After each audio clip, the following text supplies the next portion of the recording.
시청자 여러분 안녕하십니까? 헬로티비 뉴스입니다. 포천시가 정례 브리핑을 진행했습니다. 이번 브리핑에서는 포천시 자치행정과 주요 진행 사업을 공개했는데요. 특히 국토부 공모사업인 스마트 도시 솔루션 확산과 관련된 내용이 주를 이뤘습니다. 김소영 기자가 취재했습니다. 지난해 5월 포천시는 국토부가 공모한 스마트 도시 솔루션 확산 사업에 선정됐습니다. 국토부와 시에서 사업비 25억 원으로 가산면과 선단동 주변에 스마트 도시 계획을 수립했습니다. 재난안전관리와 재난 상황에 대응할 수 있는 드론을 도입하고 스마트 버스 쉘터와 횡단보도 등을 구축하기 위한 계획을 세웠습니다. 시는 22일 정례 브리핑을 통해 1년 동안 진행된 내용과 올해 10월까지 완료할 사업들을 구체적으로 설명하는 자리를 가졌습니다. 대중교통 이용 편의를 위한 스마트 버스 쉴터 구축, 교통사고 및 범죄 예방을 위한 스마트 횡단보도와 스마트 폴 설치, 이 서비스를 통합 운영 관리하는 통합 플랫폼 고도화입니다. 스마트 도시 솔루션 확산 사업은 시민참여단의 참여로 진행됐습니다. 리빙랩 시민참여단은 지난해 구성돼 시민이 직접 도시 문제를 발굴하고 해결 방안을 함께 고민하고 있습니다. 시민이 직접 체감할 수 있는 스마트 도시 서비스를 적극 도입하여 2025년 10월 준공을 목표로 안전하고 편리한 도심 생활권 조성에 최선을 다하겠습니다. 포천시는 오는 10월까지 스마트 도시 솔루션 사업으로 디지털 기반의 지능형 도시구현에 최선을 다하겠다는 계획입니다. 헬로티비 뉴스 김소영입니다. 양주시 회암사지 왕실축제와 드론보 페스티벌이 조기 대선에 따른 선거법을 우려해 연기됩니다. 제8회 회암사지 왕실축제는 당초 5월 30일 개최 시기를 6월 13일부터 15일까지로 연기하며 장소는 옥정호수공원과 양주 회암사지 주변에서 전야제와 본 행사가 개최됩니다. 무인기 추락사고로 인해 잠정 연기된 드론보 페스티벌도 추락사고의 사고조사 절차가 마무리되는 10월쯤 시민의 날 천일홍 축제와 함께 진행할 예정입니다. 왕실축제와 드론보 페스티벌을 제외한 주요 행사는 5월 가정의 달을 맞아 정상적으로 진행됩니다. 만취 운전을 하고 도주한 뒤 아파트 쓰레기통 안에 숨은 30대 남성이 경찰에 붙잡혔습니다. 양주경찰서는 도로교통법상 음주운전 혐의로 30대 남성 A씨를 조사하고 있다고 밝혔습니다. A씨는 20일 저녁 10시쯤 양주시의 한 도로에서 음주 차량 의심 신고를 받고 출동한 경찰을 피해 도망간 뒤 한 아파트 지하에 있는 대형 쓰레기통 안에 숨어 있다가 경찰에 적발된 것으로 전해졌습니다. 이 과정에서 A씨는 아파트 차단기를 부수고 주차된 차들도 들이받은 것으로 알려졌습니다. 체포 당시 A씨의 혈중 알코올 농도는 0.08% 이상의 면허 취소 수준으로 파악됐으며 경찰은 정확한 범행 경위 등을 조사하고 있습니다. 양주시는 영남권 산불 피해 복구를 위한 성금 기탁식을 열고 총 6,131만 6천 원을 대한적십자사 경북지사에 전달했다고 밝혔습니다. 이날 행사에는 강수현 양주시장을 비롯해 지역 20개 사회단체 관계자 등 60여 명이 참석했습니다. 시민들의 자발적인 참여로 41개의 개인 및 단체가 총 4,960여만 원을 기탁했으며 여기에 양주시 공직자들도 1,165만 원을 더해 따뜻한 마음을 보탰습니다. 이렇게 모인 성금은 대한적십자사 경북지사를 통해 산불 피해 지역의 복구와 이재민들의 생활안정 지원에 전액 사용될 예정입니다. 의정부 도시공사가 오는 26일부터 5월 2일까지 의정부 실내 빙상장에서 2025 경기도 아이스하키 협회장배 아이스하키 대회를 개최한다고 밝혔습니다. 이번 대회는 경기도 아이스하키 협회에 등록된 유소년부터 중등부, 일반부까지 총 34개 팀, 약 400여 명이 참가할 예정으로 참가 선수들은 경기를 통해 실력을 겨루고 기량을 향상할 기회를 얻게 됩니다.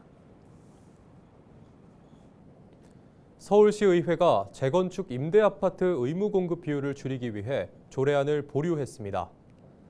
서울시의회 남창진 의원은 재건축 시 의무적으로 공급해야 하는 임대주택에 대해 현행 50% 공급 비율에서 법정 하한인 30%로 조정하는 조례안을 발의했습니다. 남 의원은 서울 아파트들이 노후돼 재건축이 필요하지만 공사비 상승으로 재건축 추진이 어려움을 겪고 있다며 임대주택 공급 의무 비율을 조정해야 한다고 주장했습니다. 서울시의회 주택공간위원회 상정된 해당 조례안에 대해 서울시는 반대 의사를 밝혔으며 서울시의회는 추가적인 검토 후 다음 회기에 처리하기로 했습니다. 정부가 최근 무주택 청년층을 위해 만든 청년주택 드림대출로는 서울과 대도시에서 아파트를 갖기 힘든 것으로 나타났습니다. 부동산 플랫폼 부동산 R114는 지난해 1월부터 지난달까지 서울에서 공급된 아파트 일반 물량 중 청년주택 드림대출을 받을 수 있는 아파트가 1.8%였다고 밝혔습니다. 청년주택 드림대출은 만 20에서 39세 무주택자가 아파트를 분양받을 때 대금의 최대 80%까지 최저 연 2.4% 금리로 대출이 가능한 정책 금융상품인데요. 합산소득이 연간 1억 원 이하인 신혼부부나 연소득이 7천만 원 이하인 미혼 청년이 전용 면적 85제곱미터 이하이고 분양가 6억 원 이하인 아파트를 구입할 때 대출받을 수 있습니다. 부동산 R114는 이 같은 조건으로 지난해 1월부터 지난달까지 전국 시도별 대출 가능 가구 비중을 조사했는데요. 서울 1.8%에 이어 울산 22.4%, 대구 25.2%, 부산 33.6% 등 전국 대도시 지역에서 청년주택 드림대출로 아파트를 구하기 힘든 것으로 나타났습니다. 부동산 R114는 수도권의 경우 경기 인천 지역의 분양가 상한제 적용을 받는 택지지구를 중심으로 지방에서는 중소도시 도시개발사업구역에서 청년주택 드림대출 활용도가 높을 것이라고 전망했습니다. 다음 달 전국 아파트 입주 물량의 절반 이상이 경기 지역에서 공급됩니다. 부동산 플랫폼 직방이 조사한 2025년 5월 전국 아파트 입주 물량은 16,205세대로 4월보다 19% 늘어난 것으로 나타났습니다. 이 중 경기 지역 입주 물량은 8,436세대로 전체의 52%를 차지했는데요. 광명과 의왕 등지의 대규모 아파트 단지들이 주도하고 있습니다. 직방은 5월 서울 입주 물량이 841세대고 인천에서는 입주 단지가 없다고 덧붙였습니다. 인천시가 공공주도 해상풍력 집적화 단지 지적을 추진합니다. 시는 2기가와트 규모의 공공주도 대규모 해상풍력 사업에 대한 집적화 단지 사업계획서를 오는 9월까지 산업통상자원부에 제출할 계획이라고 밝혔습니다. 집적화 단지는 지방자치단체가 주도해 해상풍력 발전에 적합한 입지를 발굴하고 주민 수용성과 환경성 등을 사전에 확보해 신재생 에너지 발전 사업을 보다 신속하고 효율적으로 추진할 수 있도록 인센티브를 제공하는 제도입니다. 집적화 단지로 지정되면 재생에너지를 통해 생산된 전력 1메가와트 시당 최대 0.1 REC의 인센티브가 부여됩니다. 시가 추진 중인 2기가와트 규모의 해상풍력 사업은 연간 약 400억 원 규모의 인센티브를 20년간 지원받을 수 있는 수준으로 총 8천억 원에 달하는 금액입니다. 시는 인센티브를 통해 주민 보상과 새로운 일자리 창출, 지역 수산업계 상생 방안 마련과 사회 기반 시설, 복지 개선 등에 활용해 탄소 중립 실현과 에너지 전환 과정에서 발생할 수 있는 지역 내 갈등을 해소하고 해상풍력 발전에 대한 지역 수용성을 높일 것으로 기대하고 있습니다.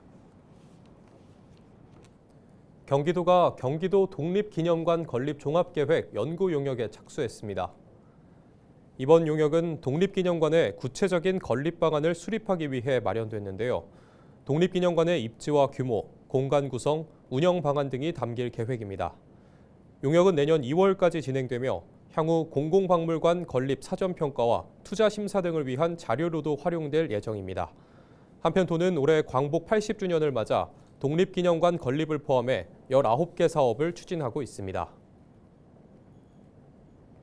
경기도민 10명 중 9명은 경제교육이 필요하다고 생각한다는 조사 결과가 나왔습니다. 경기연구원이 최근 경제교육 실태를 파악하기 위해 경기도민 1,013명을 대상으로 설문조사를 진행했는데요. 그 결과 응답자의 91.3%가 경제교육이 필요하다고 답했습니다. 경제교육이 필요한 이유로는 주택 매매 등 실생활에서 중요한 경제적 의사결정 때문이 71.5%로 가장 많았습니다. 개인의 경제적 안정과 발전을 위해서와 경제 여건과 상황이 계속 변화하고 있어서가 그 뒤를 이었습니다. 특히 전세 사기나 금융 사기 피해 이후 경제 교육의 필요성을 느꼈다고 답한 비율은 83%에 달했습니다. 임태희 경기도 교육감이 21일부터 엿새 동안 카자흐스탄을 방문해 교육협력체계 구축에 나섭니다. 이번 방문은 지난해 4월 카자흐스탄 과학고등교육부와의 협약에 따른 것으로 공교육 현장 방문을 통해 교육 외교를 다지고 교사 교류 같은 협력 과제를 논의하기 위한 것입니다. 도교육청은 이번 방문 일정에서 카자흐스탄 과학고등교육부, 유라시아 국립대와 다문화 학생 대상 글로벌 해외 인턴십 운영을 위한 업무 협약도 진행할 예정입니다. 한편 도교육청은 카자흐스탄 교육부와 협력해 경기 한국어 랭귀지 스쿨을 통한 온라인 기반 한국어 교육을 현지 학생들에게 제공할 예정입니다. 인천시 특별사법경찰은 배달음식점과 축산물을 온라인으로 배송하는 업소를 대상으로 축산물 위생과 원산지 표시 위반 등 불법 행위에 대한 단속을 벌여 6곳을 적발했다고 밝혔습니다. 이번 단속은 소비자들이 자주 이용하는 배달앱에 등록된 업소와 인구 밀집 지역의 배달음식점을 중심으로 진행됐습니다. 이번에 적발된 업소들은 소비 기한이 지난 축산물을 냉장 냉동 창고에 보관하거나 배추김치의 원산지를 거짓 표시한 것으로 드러났습니다. 현행 축산물 위생관리법을 보면 축산물 영업자가 준수 사항을 위반할 경우 3년 이하의 징역 또는 3천만 원 이하의 벌금이 부과될 수 있습니다. 또 식품 접객업소가 배추김치의 원산지를 거짓 또는 혼동 표시할 경우에는 7년 이하의 징역 또는 1억 원 이하의 벌금형에 처해질 수 있으며 원산지를 표시하지 않은 경우에는 과태료가 부과될 수 있습니다.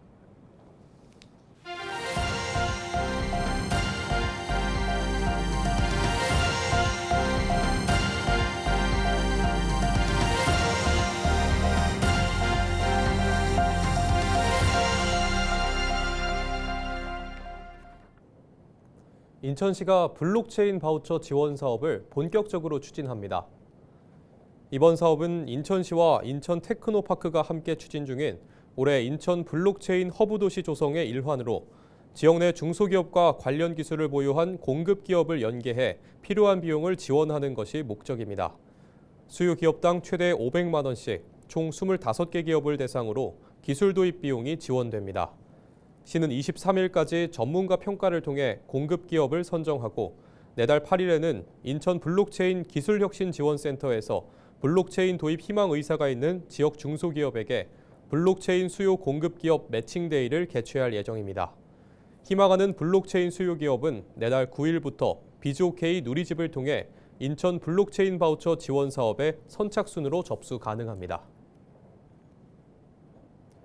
경기도는 올해 단독주택 5천 가구를 대상으로 태양광 설비 설치 비용을 지원한다고 밝혔습니다.